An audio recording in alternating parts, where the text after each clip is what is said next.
not much more to say there except that I found both of these things, Guts and Bottoms, to be very enjoyable as the, almost 24-year-old teenage girl that I am. So, maybe you will enjoy them too. Maybe not. Maybe you're not a 24-year-old teenage girl and that sucks for you. Round 2. Actually, round 3, because I'm neurotic and I don't know, whatever. I just am hypercritical of myself. Anyway, welcome back to the Mankheads Podcast. I'm your host, Emma. First, let's just get something out of the way. I'm going to re-explain where the name Mankheads came from because I've been asked about it a couple of times in the past couple of weeks, and I was just I figured maybe it's time to refresh your memories as to why this podcast is called that, because I get it. It's what is that? What is a mank head? Fair, valid question. So I don't even know where to begin with this, actually. I mean, I know where to begin, but what I want to say is that Mankheads started as an inside joke with me and my friends, but I can't honestly pinpoint exactly where it came from. So first things first, Mank is a movie that came out on Netflix in 2020. It is about the writing and making of the film Citizen Kane. A film bro classic, if I've ever seen one. You know what I mean. I mean, it just makes sense, right? This is a film bro podcast, and Citizen Kane is the most film bro-y movie. So me and my friends have a joke about the movie Mank, calling people Mank heads, as if anybody is that big of a fan of that movie. And it's a good movie. I liked it, but I wouldn't even call myself a Mank head. Nobody feels that strongly about that movie. If anyone feels strongly about that movie, they don't like it. I've talked to more than one person who really didn't like that movie, which is funny to me just because I'm it's not even worth hating. It's just a movie. But yeah, there's that. And also just the joke about Mank is multifaceted because one of my friends also went to see it in the theater on edibles and got sick in the middle of the movie and had to leave, and it was a very negative experience, and that's what they associate with the movie Mank now. So yeah, all of these things and my friends being goofy, and we just came up with Mank heads. And I think we just, offhanded, my boyfriend and I called an Instagram account that, at Mankheads on YouTube, on Instagram, where it was a collective Instagram account where we would all post film photos that we had and stuff, disposable kind of pictures and stuff like that. And it has devolved into whatever this podcast is. So, welcome back. Welcome back. Good to be back. Here we are. Episode 2 of season 3 of the Mankheads Podcast. And in this episode, I am going to be talking primarily about the movie Bottoms and the album Guts, both of which came out over this summer and are absolute bangers, to say the least. So I think both really capture just the ethos of teenage girls really well and are very timely. So without further ado, let's dive into it and stuff. Sophomore films and sophomore albums. Okay, so let's start with Bottoms. Bottoms was directed by Canadian director Emma Seligman. She is 28 years old and she went to NYU. NYU is where she made her thesis film, which served as the basis for her first feature film, Shiva Baby. Shiva Baby starred Rachel Sennett, who also stars in Bottoms, and she also co-wrote Bottoms with Emma Seligman. Bottoms centers on two queer teen girls, PJ and Josie, who start a fight club at their high school in order to, or with the goal of getting in with these pretty popular girls that they have crushes on and ultimately losing their virginities. It is very much a mashup of Superbad and Fight Club. in a really fun and entertaining way. It's super campy, super fucking funny. Like, I was laughing every 2 seconds in this movie. I thought it was great. It definitely like places you into a sort of teen film hyper reality where you are very much conscious of the fact that you're watching a film. It is a teen movie. It feels like a movie. And in that way, it's kind of subversive because it's like, it's not pretending that it's not just a stupid teen movie. It's like actively acknowledging that fact and like playing with it throughout the movie. There's so many funny jokes, like I said. And even when there's not like a verbal joke happening, there's probably a visual joke happening on the screen. Like, if you just pay attention to what's going on in the background of a scene, like something silly is going to be happening. Or like even in the production design and costuming, which by the way, were absolutely phenomenal.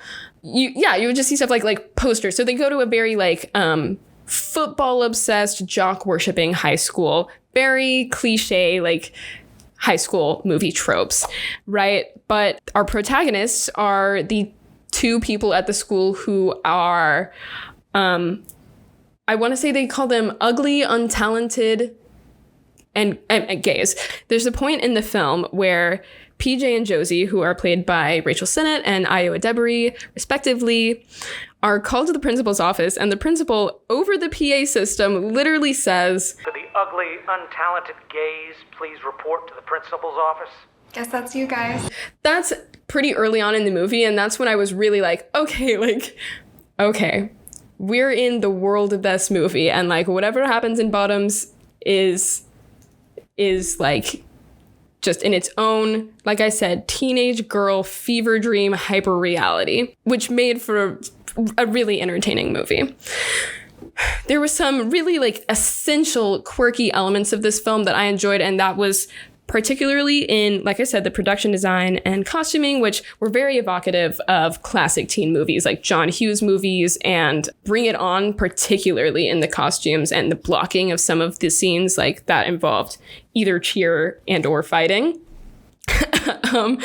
And there was one fight scene in particular that I know you're going to be like, well, it's a movie where they start a fight club. So like which fight scene? But you'll know it when you see it. The blocking was just absolutely phenomenal and mind blowing. I know that took so much planning and like coordination to execute that the way it was done. And it was great. They really pulled it off. But one of the essential like quirky elements of this film that at first actually like in the movie theater when I was watching it, I was kind of grating against it. I was just kind of like, this is odd.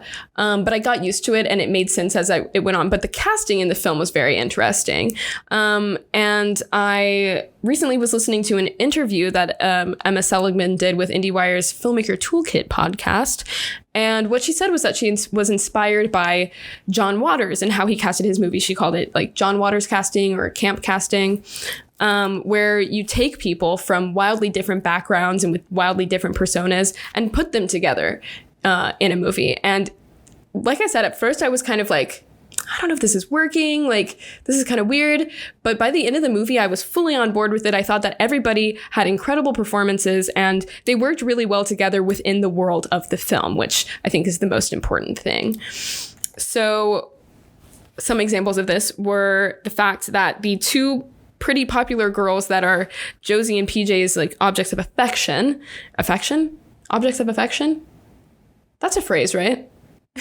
Okay. Adoration. I don't know. Okay.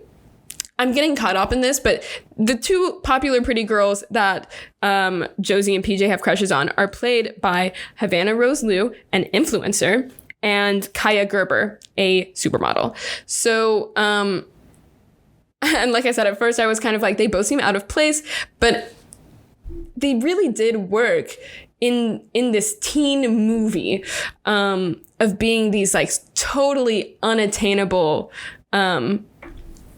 beautiful, popular girls that are so like not out of touch, but out of reach. Like, how are they going to even talk to these girls, much less, I don't know, kiss them? So like I said, at first I was kind of like grading with this, but then as the movie went on, I got really into it, and I thought that both of them did phenomenal jobs acting in the movie. Another great example of this is Marshawn Lynch, who, by the way, because I'm just not a sports fanatic, I didn't know who he was, but he's an ex-NFL athlete. And he was cast as a teacher in this movie, and he was hilarious. He just stole the scene. Like, every time he was there, in fact, I wanted more of him. I thought he was great. In many ways, this was a very formulaic teen movie. It was predictable. I knew where it was going to go. While some of the jokes came out of left field and were like surprising and shocking and funny for that reason, plot-wise, I think that this movie was pretty typical teen movie. Two besties going in on an endeavor together. Things happen, people change, they end up kind of having a distance between them at some point. Then also they are exposed for whatever lies or whatever scheme they had going on. Everyone's like, you're bad. But then in the end, they prevail. Everyone's happy and friends, and it's awesome. And like, nothing wrong with that. I like feeling good at the end of a movie, believe it or not. So I was on board with that. And like I said, I loved how just like, it was a crystallization of the teen movie.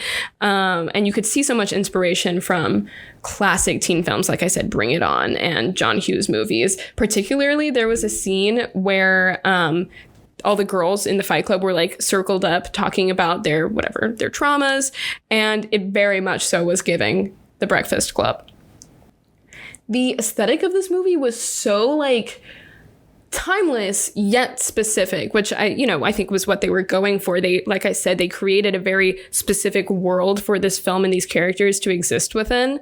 And it could have been in the 90s or the 2000s or any time except that, and the only piece of technology seen in the movie is a single flip phone. But I think there's like one bit of dialogue that gives away that it is like set in the present day. But I love that it like honestly could have been at any time. It fits and encompasses the tropes of teen movies from, can y'all hear that? All right. It fits and encompasses the tropes from like so many classic teen movies from throughout time, but it's funnier, it's more feminist, and definitely gayer than anything that I'd seen before this, besides like But I'm a Cheerleader, which is of course like a camp queer teen classic, right? I think I gave this 3.5 stars on Letterboxd. Follow me on Letterboxd, by the way. I think I gave this 3.5 stars, but I already want to bump that to like 4 to 4.5. I really enjoyed this film. Also, the soundtrack, sidebar, the soundtrack of this movie was so much fun, so well done. I don't really listen to Charli XCX that much, but like I might start now because I thought she did a really great job with her original songs on the soundtrack, particularly in that climactic scene. You'll know what I mean when you see it. And then there were also just some insane needle drops like Total Eclipse of the Heart and Complicated by Avril Lavigne. Those songs, I never imagined a world in which they were in the same movie, but they were both in this movie and they worked and they were perfect and no notes. I can't even like describe the dopamine rush that I got when both of those songs played in the movie. Incredible. In a word, gay. Gay in every sense of the word. This movie is not only for the queers, right? For the girls and for the queers, but also just a joy to watch. So funny and lighthearted and like, you know, I think that it probably isn't for everybody. It's really going to hit for girls and teen girls or people who were teens ever. So everybody. but truly just by queers for queers, and just a celebration of collaborative creative output and absolute chicken soup for the soul. I want to go see it again immediately. For Emma Seligman, this was huge. This is a huge jump, right? Because her first feature, Shiva Baby, which I also enjoyed very much, but this movie was more relatable to me for whatever various reasons. But I did feel like we saw so much personal growth on Emma Seligman's part as a filmmaker and director. And it was really cool to see her making this jump on her second feature film ever, from totally independent to huge studio blockbuster kind of movie. Really happy for her. I think she did a really great job, and I'm super, super looking forward to what she does next. I think she captured the just inside world of you and your bestie in high school just being silly little girlies super well. I loved that. A couple of things that it reminded me of for this reason, not because they're plot-wise any very similar, but two other pieces of media that I love are the German film Wetlands, which follows this teenage girl, and she is just the stinkiest, like, grossest teenage girl I think I've ever seen portrayed in a film. And then also the show Pin 15, and those are wildly different things. And Pin 15 is, I think they're in middle school in that show, but all of them do a really good job of like putting you in just like the inner worlds of these like adolescent girls who are, you know, angsty and sexually frustrated, and all their weird little quirks and things that they, inside jokes that they have, and things that they, the weird things that they do when they're by themselves, and just, I don't know, I'm like they really put you in teen girl world very well. And I think that this movie, does that well also. I don't remember if I already said it, but if Barbie wasn't the movie of the summer, this absolutely would be. But you know what? Why can't we have both? Like, we can. Bottoms and Barbie. Okay, so moving on to Guts, which is Olivia Rodrigo's second studio album that also came out over the summer. I really enjoyed it. I'm not really in the habit of like rating albums, so I'm not going to do that with this one, but I'm just going to talk about it a little bit because I'm just like interested to see where else Olivia Rodrigo goes in her career. I think this was a really great second album, a good follow-up to Sour. I think that Guts is not better or worse than Sour. I think they're on a pretty even keel, and it's a good extension of what she was already, the space she was carving out for herself in Sour, which is angsty teen girl. You know, I think that the small complaint, but I think that the album cover is kind of boring. The album cover for Sour was more interesting, and I don't want her to trap herself in this one aesthetic for the rest of her career. And I know that that's not only up to her. She's got teams of people like dictating how things go to some degree. Like, you have to answer to a label and managers and agents and all that kind of stuff. So like, I get that. But I don't know. I don't want her to be a teen girl forever. I'm a little bit nervous about her falling into that trap that so many celebrities fall into of just Arrested Development, where they get famous when they're a teenager and then they're emotionally a teenager for the rest of their life. I think that Taylor Swift has gotten ragged on a lot for that. And I think she's proven people wrong. Like, she really has grown a lot as a person and as an artist. But at the same time, I don't disagree with some evaluations of her as that. And listen, my relationship with Taylor Swift is like complicated. I was a big fan of hers when I was really young, and then I felt like I kind of outgrew her. And I'm still at a stage where I don't think I'm ever going to go back to regularly listening to her music. But my sister did enlighten me to some of her really good songs that have come out in the past couple of years that I was missing out on because I was just sitting in the corner being a Taylor Swift hater. So do with that what you will. But I also think that Leonardo DiCaprio is a really good example of a celebrity with Arrested Development, right? Because like he's just going to be partying and dating 20-year-old models for the rest of his life, and that's unfortunate. Kind of wanted more from him. At least he really cares about the environment, though, right?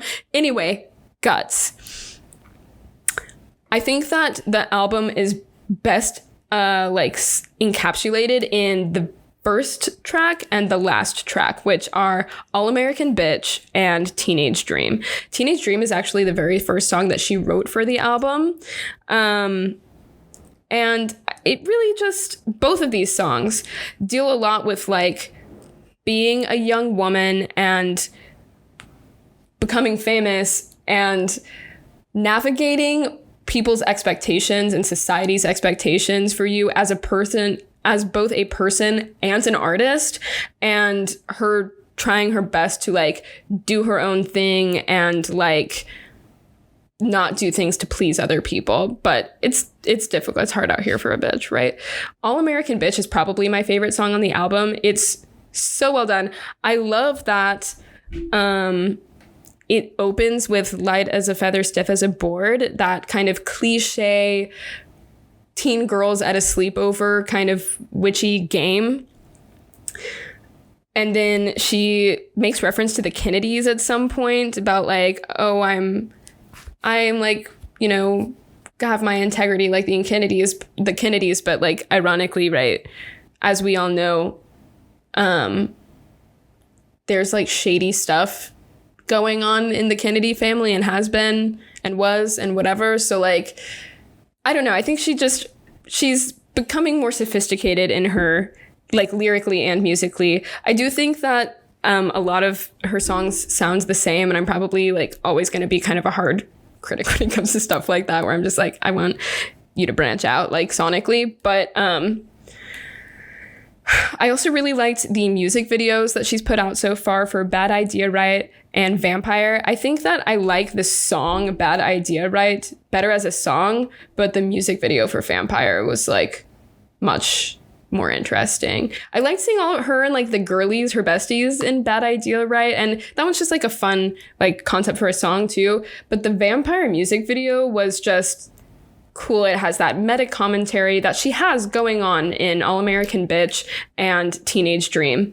This meta commentary about being in the spotlight and feeling trapped by people's expectations for you and not being able to tell what's real and what's not when you're hearing so many outside voices and judgments about you and your work.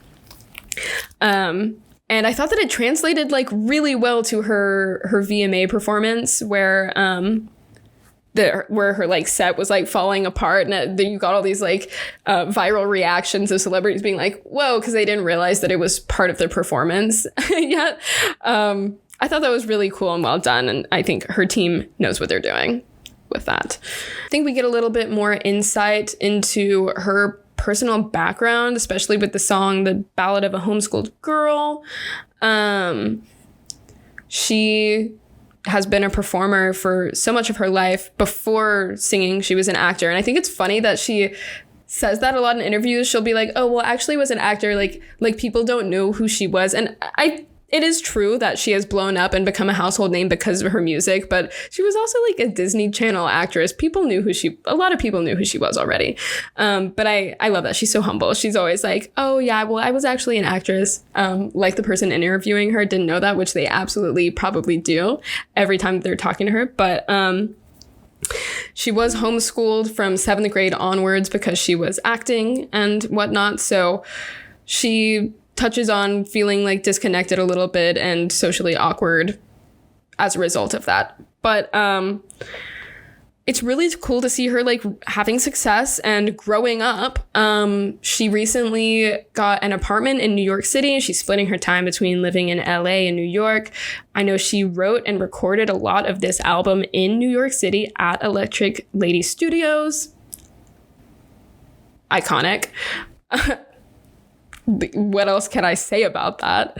So Olivia Rodrigo is now 20 years old, but for the writing and like recording of this album, I believe for the most part, she was 19, and she has said in a couple of interviews how this album really like encapsulates her 19th year, which is why I think it makes for a good pairing with Bottoms, because they're both very teenage girl pilled, right?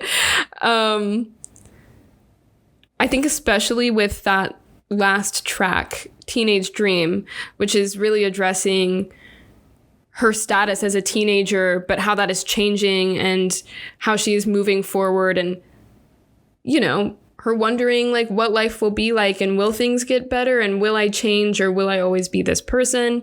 You know, what will be expected of me? Will I rise to the occasion or not? Etc. That was really great. There was an interview, kind of going back to when I was talking about Taylor Swift here. There was a radio interview that I saw. I watched like the video of it on YouTube, where the interviewer asked her how she felt about being stereotyped as kind of this, as like a breakup queen. And she, you know, said that while Sours certainly was a breakup album, that Guts is not, even if there is a breakup song or two on there. She explores plenty of other themes, and she does. It's not just a breakup album.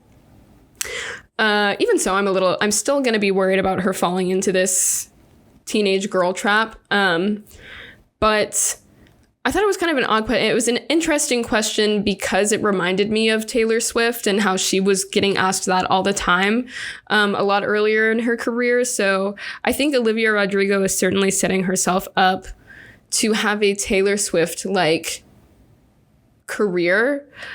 She's, you know, maybe she's taking more of an Avril Lavigne route, because like aesthetically she's more of a pop punk girl, right?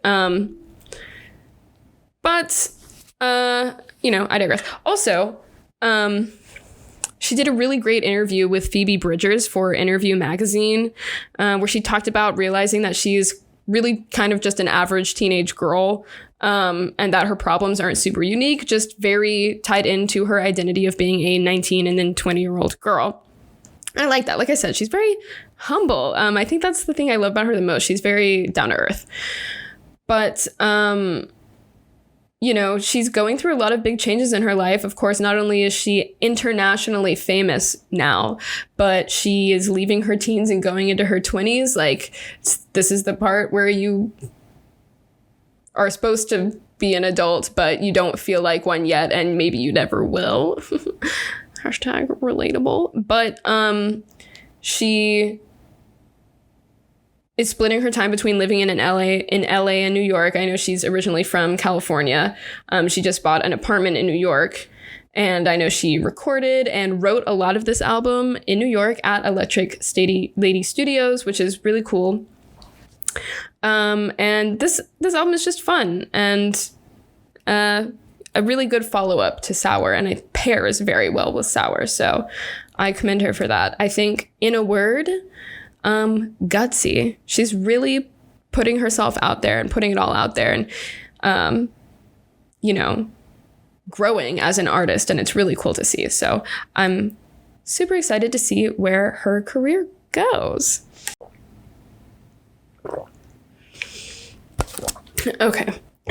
So, in conclusion, I think that both Emma Seligman and Olivia Rodrigo are very talented creatives, and I'm so excited to see what they do next and where their careers take them. While they're doing very different things and they're very different people, I think they paired well for me here, and maybe just in this stage in my life, because I'm 24, right? Olivia Rodrigo is 20 and Emma Seligman is 28. I can relate to both of them, and I'm like in between like the experiences that they are having. You know, their like works don't necessarily have a ton in common, because they are different people and they are doing different things. But I think that like femininity and the feminine perspective is essential to both of their identities and their works. And both of these things, Bottoms and Guts being their second big projects, with them being kind of public figures, It's just been interesting to observe like what they're doing, how it was different from their first things, and you know, to ponder where they're going to be going next. I think that Emma Seligman has huge things. So does fucking Olivia Rodrigo ahead of her. They're both, they're voices of their generation, like genuinely. And I'm listening, and so many other people are too. I think it's really exciting to see people like them who are so real and genuine and hardworking and creative and unique, getting the platforms that they're getting. I really respect and admire both of them. And as a girly, like, I am thriving because they are thriving. That's like so cheesy, but like genuinely, it makes me really happy to see them winning. So yeah, for Emma Seligman, making her first big studio feature has just opened so many doors and opportunities and exposed her to so many things. Like I said, she was talking about how much she learned about like stunt coordination and stuff, which is like such a cool thing to have in your tool belt. And the fact that her and her mostly female like principal cast and crew like pulled off such a funny and just well done comedy. Really exciting things from her. And Olivia Rodrigo, like I said, I think this album showed like a lot of consistency for her. She like is continuing what she was doing in Sour, and every aspect of it has just taken a step forward. She's getting better. And at everything, at what she does, at songwriting, at singing, at all of it. I mean, and the marketing obviously was much more complex for this album because the other album, Sour, was written and produced and released in almost entirely like at the height of COVID. So this album is a product of her stardom that she has been shot up into, and will continue to feed it because now she's got an album that she's going to do an international tour with, and just whatever, you know, she's going places. I think that she's going to be in the public eye for a very long time. She's kind of a newer Taylor Swift. I am afraid of her getting stuck in this aesthetic box that she's putting her in, like I said before. And total side note, I love Petra Collins so much. Petra Collins directs her music videos now. And she has such a distinct style and visual language that pairs so well with Olivia Rodrigo. I think that was a match made in heaven, genuinely. And total fucking side note, but I just learned, and it makes so much sense, that from an interview that she did, that Sam Levinson reached out to her and told her that he had a show that he had written based on her work, on her photographs, and that he wanted her to come direct it. So she literally picked up her life, moved to LA, and developed this show with Sam Levinson and HBO for months and months, even a year even, like I don't even know, before HBO ultimately kicked her off the project and told her that she was too like young and inexperienced. I guess from a like their standpoint, I'm like, okay, because she had never directed anything as big as an HBO show before, right? But why have her go do all this work? She really carved out the like visual and aesthetic identity of that show and helped with the casting, like the major casting choices too, like Barbie Ferreira and Hunter Schafer. And she was blindsided by the fact that they went ahead with the show, like with her creative direction, but without her. And that was really devastating. And it's something that is like two dots that I hadn't quite connected, even though I was such a big am such a big fan of hers. I've followed her like since I was in high school because I got really into Rookie Mag, the online magazine that she was a photographer for. And that's how I was exposed to her and like learned who she was. I actually, just to nerd out for a second, have all of my rookie yearbooks. I would love to personally thank my father, by the way, for introducing me to Rookie magazine. If we're talking about femininity and feminine spaces, there was like no safer place on the internet for teenage girls in the 2010s than Rookie magazine. And it was started by Tavi Jevinson when she was literally a teenager. Love. Anyway, I have all of the yearbooks and they're very near and dear to my heart. They have all of the articles and interviews and DIYs and photographs and everything. And all of them have sticker pages in them. Yeah. Anyway, all of that is to say that I am a very big fan of Petra Collins, and it makes me really sad to hear that.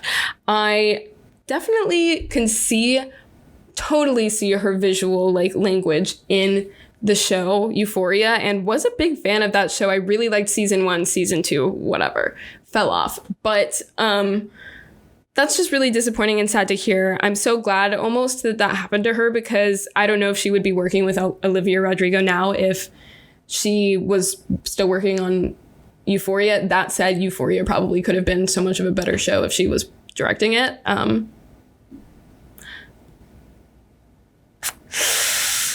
In another life, Petra Collins actually got to make Euphoria, and she did it right. But that's not the reality we live in. We live in the one in which she gave us Olivia Rodrigo. Anyway, so all of that is to say that I think that both of these people, Emma Seligman and Olivia Rodrigo, are uber talented, and it seems like surrounded by people who are supporting them and collaborating with them and lifting them up as creators. And I'm super excited to see what they're doing next. I wasn't expecting it, but just this summer was just like for the girls. It really was. We got Barbie, we got Bottoms, we got Guts.